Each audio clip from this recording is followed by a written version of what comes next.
जो नाम है ना, ये अभी मैंने बताया कि इतना सरल नहीं है हर किसी के मुंह से निकलना। सुंदरकांड में एक प्रसंग आता है कि हनुमान जी को बांध करके रावण दशानंद के सामने खड़ा कर दिया गया। तो दशानंद ने अपनी वीरता का परिचय हनुमान जी को सुनाया। सुबह से शाम हो गई, रावण अपनी वीरता का बखान हनुमान जी को सुनाने लगा और बाद में पूछने लगा रावण, हे हनुमान, हे वानर, तुम्हें मेरी वीरता कैसी लगी? हनुमान जी ने कहा, सच कहूं दशानंद तो 2 पैसे की नहीं लगी, 2 पैसे की नहीं लगी। दशानंद ने कहा, क्यों? बोला, जितनी 10 घंटे तूने अपनी वीरता की बहस की, अगर एक बार राम कह देता तो तेरा उद्धार हो जाता। मुझे वो चर्चा बिल्कुल पसंद नहीं जिसमें राम ना हो। जिस भजन में राम का नाम न हो, उस भजन को गाना ना चाहिए। जिस भजन में राम का नाम न हो, उस भजन को गाना ना चाहिए। जिस भजन में राम का नाम न हो, उस भजन को गाना ना चाहिए। जिस भजन में सब गाइए, पीछे वाले हरि बोल। को गाना ना चाहिए। जिस भजन में राम का नाम न हो, उस भजन को गाना ना चाहिए। राम का नाम न हो, उस भजन को गाना ना चाहिए। ओ जिस भजन में राम का नाम न हो, दोनों हाथ उठा करके सब कहिए, सीता राम राम राम, राजा राम राम राम, सीता राम। दोनों हाथ उठा के हरि बोल।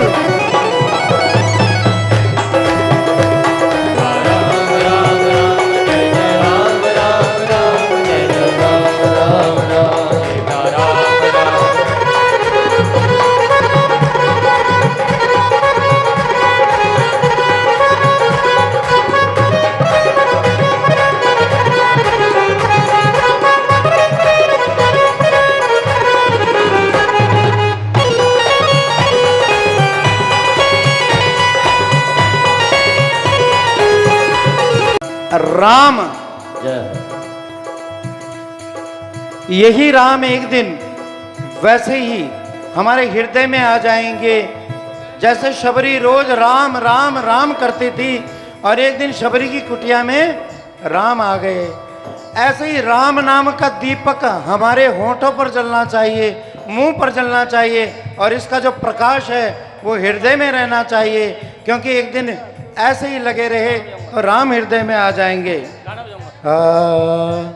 सजा दो घर को गुलशन सा, सजा दो घर को गुलशन सा, मेरे सरकार आए हैं। सजा दो घर को गुलशन सा, मेरे सरकार आए हैं।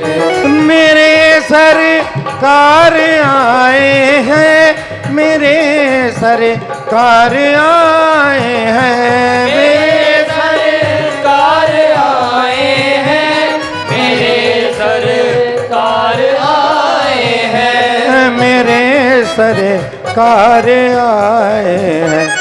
लगे कुटिया भी दुल्हन सी, लगे कुटिया भी दुल्हन सी, मेरे श्री राम आए हैं। लगे कुटिया भी दुल्हन सी, मेरे राम आए हैं। मेरी झोपड़ी के बाद आज जुगल जाएंगे, राम आएंगे। मेरी झोपड़ी के बाद आज खुल जाएंगे, राम आएंगे। ओ मेरी झोपड़ी के बाद आज खुल जाएंगे राम आएंगे। मेरी झोपड़ी के बाग आज खुल जाएंगे राम आएंगे। हो राम आएंगे आएंगे राम आएंगे। राम आएंगे आएंगे राम आएंगे। हो राम आएंगे आएंगे राम आएंगे। राम आएंगे आएंगे राम आएंगे। मेरी झोपड़ी के बाग आज खुल जाएंगे राम आएंगे। मेरी झोपड़ी के बाग आज खुल जाएंगे राम आएंगे।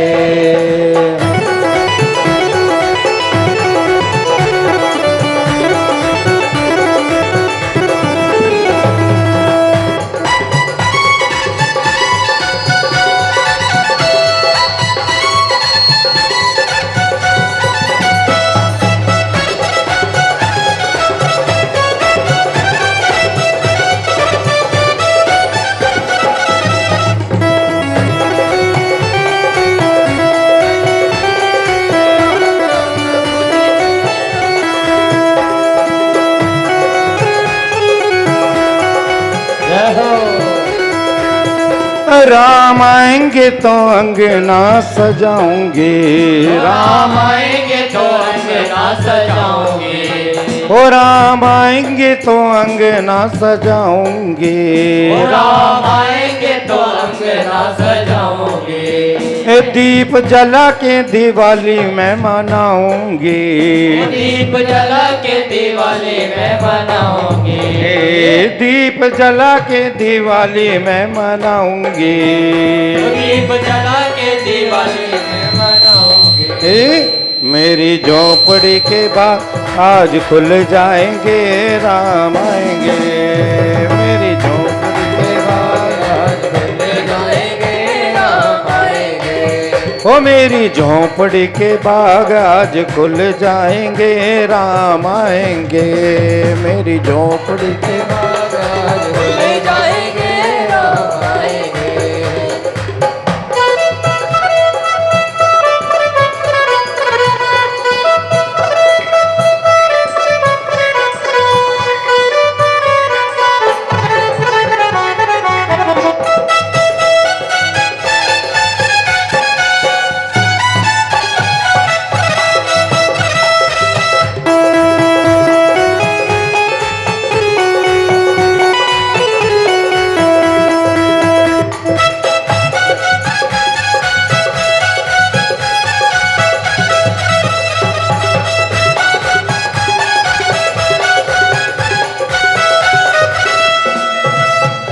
राम झूलेंगे तो पल ना झुलाऊंगे। राम झूलेंगे तो पल ना झुलाओगे। हो राम झूलेंगे तो पल ना झुलाऊंगे। राम झूलेंगे तो पल ना झुलाओगे। ओ मीठे मीठे मैं तो बेर खिलाऊंगे। मीठे मीठे मैं तो बेर खिलाऊंगे। ओ मीठे मीठे मैं तो बेर खिलाऊंगी। मीठे मीठे मैं तो बेर खिलाऊंगी। मेरी जिंदगी के सारे दुख कट जाएंगे राम आएंगे। मेरी जिंदगी के आज खुल जाएंगे राम आएंगे। हो राम आएंगे आएंगे राम आएंगे। राम आएंगे आएंगे राम आएंगे। ओ राम आएंगे आएंगे राम आएंगे। राम आएंगे आएंगे राम आएंगे। ओ मेरी झोपड़ी के ओ मेरी झोपड़ी के बाग आज खुल जाएंगे राम आएंगे। मेरी झोपड़ी के बाग आज खुल जाएंगे राम आएंगे। सीता राम राम राम बोलो राम राम राम। राजा राम राम राम सीता राम बोलो राम राम राम। राजा राम राम राम राम राम राजा राम राम राम। बोलो राम राम राम सीता राम राम राम। राजा राम राम राम बोलो राम राम राम। राजा राम राम राम सीता राम राम राम। राजा राम राम राम। ओ सीता राम राम राम राजा राम राम राम सीता राम राम राम राजा राम राम राम सीता राम राम राम राजा राम सीता राम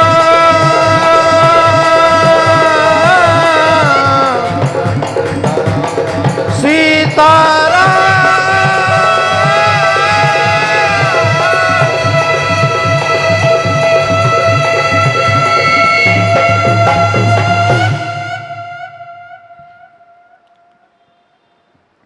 तो रुक्मणी मैया कहती है कि सो सबसे बड़ा धन है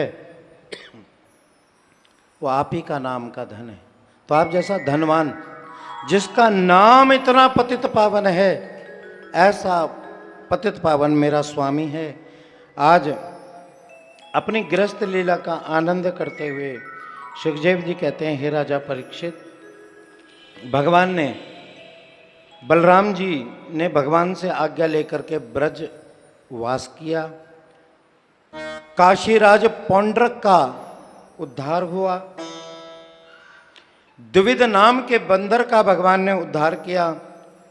कौरवों पर बलराम जी का कोप और सांब का विवाह, और इसके बाद नारद जी का भगवान की गृहस्थ लीला का दर्शन का वर्णन किया गया है कि भगवान की जो गृहस्थ लीला है वो भक्ति से उत्प्रोत है। भगवान जो है मानव शरीर में आए हैं और मानव शरीर में नाम दान का बहुत महत्व है, इसलिए भगवान नाम भी लेते हैं और दान भी करते हैं। नित्य भगवान का नियम गौ सेवा के साथ प्रारंभ होता है और दीनहीन की सहायता करके एक काम भगवान का पूर्ण होता है। प्रतिदिन की दिनचर्या भगवान की यही है। भगवान कृष्ण की दिनचर्या और जरासंध की कैद से कन्याओं को मुक्त करना। जरासंध के साथ भगवान का युद्ध हुआ और भगवान ने सबसे पहले इस जरासंध का उद्धार किया और उसके बाद राजसूय यज्ञ की रूपरेखा बनाई जा रही थी। वहाँ शिशुपाल आया और शिशुपाल ने भगवान को उस भरी सभा में गालियां देना शुरू कर दिया। भगवान बोले, शिशुपाल तो मेरी बुआ का बेटा है, तो मेरी बुआ का बेटा है, और मैंने बुआ को वचन दिया था कि 100 गाली तक तो मैं तुझे कुछ नहीं कहूँगा, लेकिन जब गाली 100 से पार हो जाएगी तो मैं तुझे छोड़ूंगा भी नहीं। इसलिए तेरी भलाई इसी में है कि इस भरी सभा में जो तू मुझे गालियां दे रहा है यहीं पर चुप हो जा। शिशुपाल कहने लगा, तू ग्वारिया इस यज्ञ का संचालन करेगा, गाय बछड़ों के पीछे हौ हौ करके चलने वाला इस यज्ञ में पूजित माना जाएगा। भगवान को अपशब्द कहने लगा। 100 गाली पूरी हुई और जैसे ही शिशुपाल ने 101वीं गाली दी, भगवान तुरंत अपने आसन से खड़े हुए चतुर्भुजी रूप को धारण किया, सुदर्शन चक्र प्रकट किया और उस सुदर्शन चक्र के द्वारा उस शिशुपाल की गर्दन को धड़ से अलग भगवान ने कर दिया।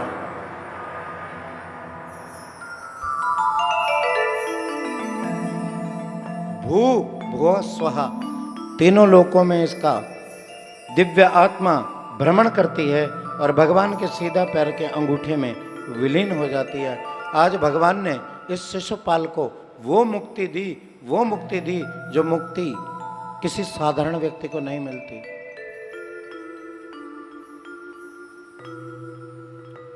सुखदेव जी कहते हैं, राजा परीक्षित, इस शिशुपाल को कैसी मुक्ति मिली? इसने तो भगवान से वैर किया, भगवान को बड़ी सभा में गालियां दी। भगवान कैसे सह गए और कैसे इसका उद्धार कर दिया? सुखदेव जी कहते हैं, हे राजा परीक्षित, भगवान ने ये नहीं देखा कि मुझे गाली दे रहा है, भगवान ने ये देखा कि इसने 101 बार मेरा नाम लिया है, इसने अपने नाम जप को बढ़ाया है और भगवान अपने नाम जप बढ़ाने वाले को सायुज्य मुक्ति प्रदान करते हैं। आज भगवान ने पांडवों से एक राजसूय यज्ञ करवाया और उस यज्ञ की जो कार्य होते हैं वो सबको बांट दिए। देखो, कभी भी कोई यज्ञ होता है ना, वो अकेले नहीं होता है, उसमें एक मैनेजमेंट होता है। भगवान ने भी एक मैनेजमेंट बनाया। सबसे पहला जो काम दिया वो दिया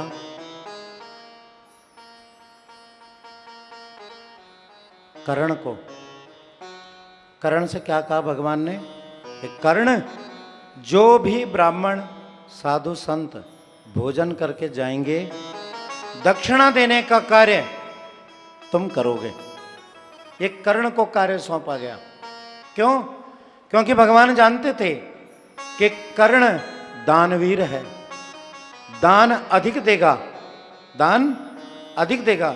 और कर्ण को एक वरदान भी था कि जो जितना अधिक देगा उसका दुगना वापस आ जाएगा। इसलिए कर्ण की ड्यूटी क्या लगाई? दान करने पर। और उसके साथ सहयोगी किसको बना दिया? दुर्योधन को। क्यों? क्योंकि दुर्योधन को पांडवों से वैर था। और अगर वैरी को अपने खजाने पर खड़ा कर दो तो वैरी क्या करता है? खजाने को खाली करने की कोशिश करता है, तो ज्यादा ज्यादा दान करवाएगा। भगवान चाहते थे कि इस मूर्ख का भी उद्धार हो जाए। तीसरा जो काम था वो द्रौपदी को सौंपा। बोला जो ऋषि मुनि ब्राह्मण आएंगे उनका जो भोजन बनेगा, हे द्रौपदी, वो भोजन तुम बनाओगी और तुम ही परोसोगी। द्रौपदी जो थी वो पंजाब की थी, जानते हैं, पांचाल नरेश की पुत्री। और पांचाल देश पहले पंजाब को ही कहा जाता था। हम लोग पंजाब में भी कथा करने जाते हैं। जो भक्ति भाव, सेवा भाव वहाँ के लोगों में है, वो सेवा भाव कहीं नहीं देखा। एक बार हम संगरूर कथा करने गए, आप विश्वास नहीं करोगे, जितने लोग कथा में आते थे सबका रात्रि भोजन वहीं होता था। गुरुद्वारे से रोटियां बन के आई, मंदिरों से सब्जी बन करके आ रही है, किसी के घर से दाल बन करके आ रही है, कोई अचार लेकर के आ रहा है, और हाथ जोड़ करके भोजन करके जाना है जी, भोजन करके जाना है जी। इतना सेवा भाव। और दिल्ली, हाँ आपको याद है, दिल्ली जब गए थे तो वो भी पंजाबियों की कथा थी NCERT में। ये खा खा करके परेशान हो गए। इन्होंने कहा बस गुरुजी, इतना ये भी वो भी। तो इसलिए द्रौपदी की ड्यूटी लगाई कि जो भक्ति भाव वाला होगा वो ज्यादा खिलाना भी जानता है। और परोसने की ड्यूटी लगा दी भीम की, क्योंकि जो ज्यादा खाता है वो ज्यादा खिलाना भी जानता है। नकुल सहदेव की ड्यूटी लगा दी भंडारे में, क्या कमी है उसकी पूर्ति करना, सबकी ड्यूटी बांध दी। दुर्योधन बोला, हे कृष्ण, तो क्या राजा बनकर के बैठेगा? कोई काम धाम नहीं है तेरे पास? भगवान बोले, मैंने इस यज्ञ में जो काम करना है वो मैंने चुन लिया।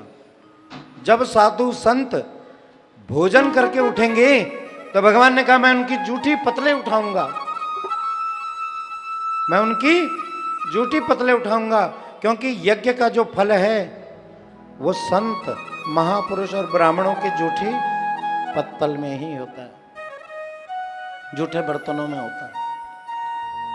इसलिए कहीं भी भागवत हो, यज्ञ हो, चाहे वो मैं करूं चाहे वो कोई और करे, यज्ञ तो यज्ञ है। भागवत नहीं बदलेगी, वक्ता बदल सकता है लेकिन भागवत वही रहेगी। इसलिए आप लोग आए और अपनी अपनी सेवा जरूर लें।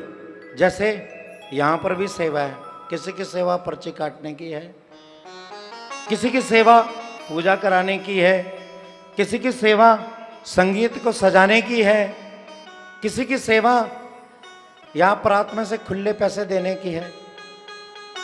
यहाँ से बंधा नोट लेकर आते हैं और खुले करके देते हैं, तो ये भी एक सेवा, ये भी एक सेवा है। भाव से कहिए श्री राधे, प्रेम से कहिए श्री राधे। जैसे माता जी बैठी होती है, गद्दी से उतरते साथ सेब, सेवा है। आप चाहे कोई कुछ, कोई कुछ, सबने अपनी अपनी सेवा बांट रखी है। क्योंकि यज्ञ है सामूहिक, एक व्यक्ति के ऊपर ही सब कुछ नहीं हो सकता। इस प्रकार से भगवान ने उस यज्ञ को पूर्ण किया।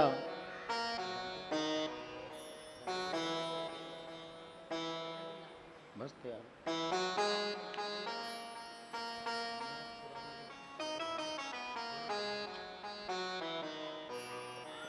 तो भगवान कहने, सुखदेव जी कहते हैं राजा परीक्षित से कि यज्ञ को भगवान ने, राष्ट्रीय यज्ञ को पूर्ण करवाया और पांडवों को विजय श्री प्राप्त हुई। हस्तिनापुर का राज्य पांडवों को प्राप्त हुआ। सुखदेव जी कहते हैं, हे परीक्षित, भगवान के एक बड़े प्रिय मित्र हुए हैं जिनका नाम है सुदामा। प्रेम से कहिए श्री राधे। सु का अर्थ सुंदर, सु का अर्थ सुंदर और दाम का अर्थ मोल। जिनका दाम उनकी सुंदरता है। इनकी एक पत्नी है, पत्नी का नाम है सुशीला। प्रेम से कहिए श्री राधे, भाव से कहिए श्री राधे। सु का अर्थ सुंदर और शील गुणों वाली पत्नी सुशीला शील गुणों से युक्त है। घर में गरीबी है और आंखों में आंसू है। सभी से निवेदन है कि जब ये शांति से बैठें, बस 1 घंटा तो और झेलना है आपने मेरे को, झेल लो बस। प्रेम से कहिए श्री राधे। तो जो सुशीला है,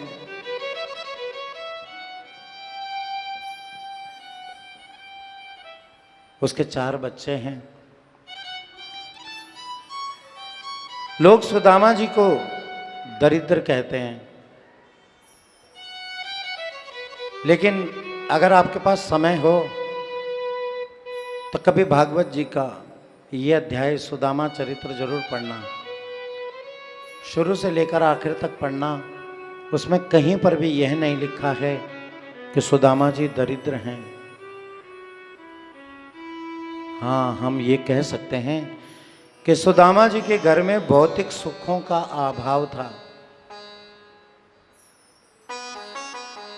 ये बात सच है कि सुदामा जी के घर में कोई साबुत बर्तन नहीं था। ये बात भी सच है कि सुदामा जी की जो छत थी वो कच्ची थी।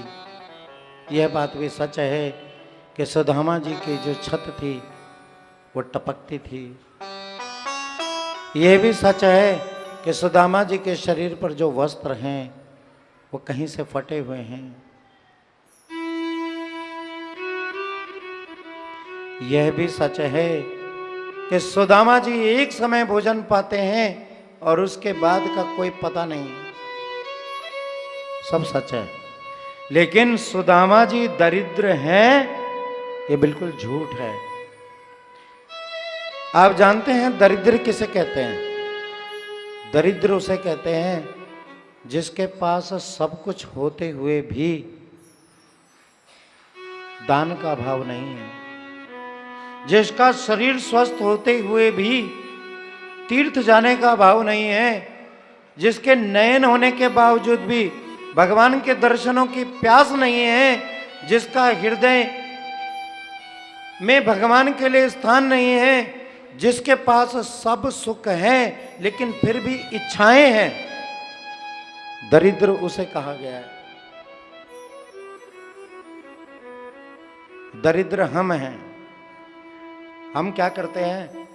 आरती की थाली में 100 का नोट डालते हैं और उसमें से, उसी थाली में से भगवान के सामने 90 रुपए उठा करके ले जाते हैं।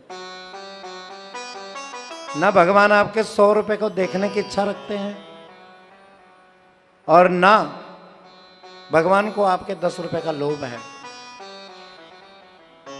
अरे वो क्या लोभ करेगा आपसे? आप तो 1 करोड़ की गाड़ी में भी उतर करके आओगे और यहां पर झोली फैला के खड़े हो जाओगे, मांगने बैठ जाओगे। तो दरिद्र आप हैं, सुदामा नहीं। दरिद्र ये संसार है। सुदामा नहीं। एक दिन सुशीला ने सुदामा जी से कहा कि स्वामी, मैंने सुना है कि द्वारिका के राजा श्री कृष्ण आपके मित्र हैं, क्या कभी आप उनसे मिलने गए? क्या कभी आपको उनसे मिलने का दिल करता है? क्या स्वामी आपको नहीं लगता कि आपको उनसे मिलने के लिए जाना चाहिए? सुदामा जी कहते हैं, सुशीला तो कहती तो ठीक है, लेकिन मिला उससे जाता है जो दूर रहता हो। पगली, वो तो हर पल हर समय मेरे साथ है, वो मुझसे अलग ही कब है?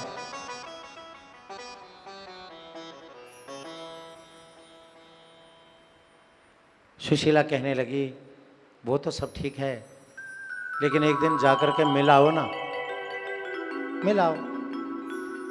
अब सुदामा जी सुशीला के भावों को समझ गए, तो सुशीला से बोले, ये देख सुशीला, तो ठीक कहते हैं मैं मिलने जाऊंगा, लेकिन मैं कुछ मांग के नहीं लाऊंगा, क्योंकि मांगता वो है जिसके पास कोई कमी हो। मेरे पास तो भगवान का दिया हुआ सब कुछ है। सो जाने के लिए जैसे तैसे करके सुदामा जी को सुशीला माँ ने तैयार कर लिया। अब सुशीला समझदार थी, वो जानती थी कि कुछ जगह खाली हाथ नहीं जाना चाहिए। कौन कौन सी जगह है जहां खाली हाथ नहीं जाना चाहिए? मेरे भाई बहन बड़े ध्यान से सुनना। पहली जगह भगवान का घर। आप भगवान के घर जाएं तो चाहे एक फूल हाथ में लेकर जाएं, लेकिन कभी खाली हाथ नहीं जाना चाहिए। कीर्तन, सत्संग, कथा, इनमें कभी खाली हाथ नहीं जाना चाहिए। गुरु के घर कभी खाली हाथ नहीं जाना चाहिए। मित्र के घर कभी खाली हाथ नहीं जाना चाहिए। बहन बेटी के घर कभी खाली हाथ नहीं जाना चाहिए। रिश्तेदार के सुख में कभी खाली हाथ नहीं जाना चाहिए। कुछ जगह ऐसी हैं जहां कभी भी खाली हाथ नहीं जाना चाहिए। तो सुशीला जानती थी कि अपने मित्र से मिलने के लिए जा रहे हैं, तो खाली हाथ कैसे जाएं। घर के बर्तनों को टटोलने लगी, लेकिन घर के किसी भी बर्तन में एक अन्न का दाना नहीं।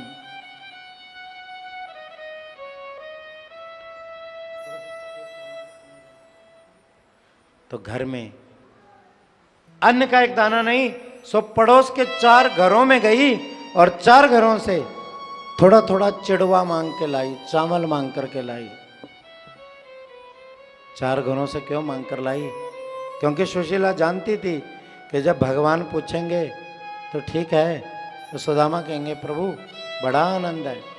लेकिन कृष्ण उन 4 प्रकार के चावलों को देख करके समझ जाएंगे कि ये भी मांग कर लाए हुए चावल हैं। इस भाव से सुशीला ने 4 घरों से चावल को मांगा, एक फटे हुए कपड़े में बांधा और सुदामा जी को दे दिया। इंद्रियास्ते थु सखा कश्चित ब्रह्मणो ब्रह्मवित्तमा विरक्त इंद्रियार्थेषु प्रशांतात्मा जितेंद्रिय। कोई इच्छा नहीं, कोई चाह नहीं, कोई चाह नहीं। बड़े प्रसन्न होकर एक हाथ में लठिया, एक हाथ में पुटलिया और चले जा रहे हैं, और मन में एक ही चाह है कि आज इन आंखों की प्यास बुझेगी, मैं जी भर के उस कृष्ण को देखूंगा जिसके प्यास इन आंखों में, और कोई चाह नहीं है। कि चाह नहीं, चिंता नहीं, और मनवा बेपरवाह, जिसको कछु न चाहिए वो ही शहंशाह। जिसकी कोई इच्छा नहीं, कोई चाह नहीं, वही शहंशाह है।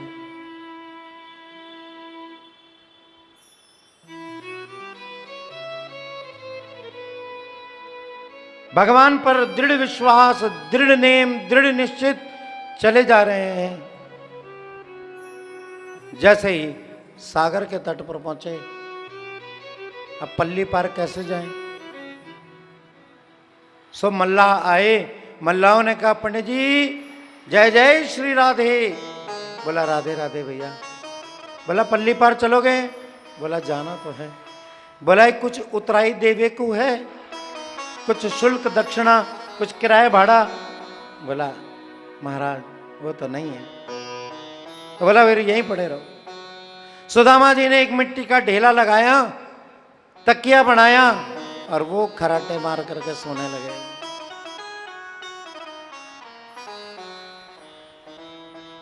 भगवान मल्लाह बन करके आ गए। कहते हैं, सुखदेव जी कहते हैं, राजा परीक्षित, जिसके मन में भव पार से जाने की चाह हो उसको स्वयं भगवान भव पार लेकर के चलने के लिए स्वयं आते हैं। आज भगवान नाव लेकर आए, मल्लाह का रूप बनाया। भगवान ने कहा ओ पंडित जी महाराज पल्ली पार चलोगे? बोला चलेंगे। बोला ये आखिरी नाव है, इसके बाद कोई दूसरी नाव नहीं है सुबह तक, अगर आपको चलना है तो बैठो। सुदामा जी कांपते हुए हाथों से बोले वो तो सब ठीक है प्रभु, पर मेरे पास देने के लिए कछु धेला रुपया नहीं है। बोला महाराज मिलने किससे जा रहे हो? बोला जो द्वारिका के राजा हैं वो हमारे मित्र हैं, बचपन के दोस्त हैं, उन्हीं से हम मिलने के लिए जा रहे हैं। बोला तो अपनी बचपन की मित्रता के कुछ किस्से सुना देना। तो भगवान चले हैं और जैसे ही भगवान को अपने बचपन के किस्से सुनाने लगे, भगवान मुस्कुराए। सुदामा जी कहने लगे सुनो तुम कौन हो भैया? बोला हम तो नाविक हैं, नाव चलाने वाले। बोला जब तुम मुस्कुराए तो हमें ऐसा लगा कि ये मुस्कुराहट हमने पहले कहीं देखी है। फिर कन्हैया जी ने अपनी मुस्कुराहट को गायब कर दिया। थोड़ी देर में फिर मुस्कुराए। बोला सुनो ये मुस्कुराहट देखी है? अरे बोला महाराज मुस्कुराहट को छोड़ो, तुम्हारा द्वारिका आ गया, चलो उतरो।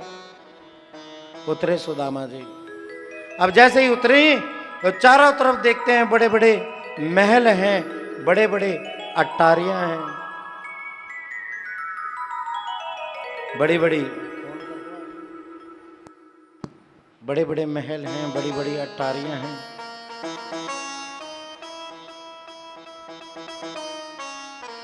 अब सोचने लगे कि कृष्ण का घर कौन सा होगा। सो आते जाते से पूछते हैं भैया राधे राधे।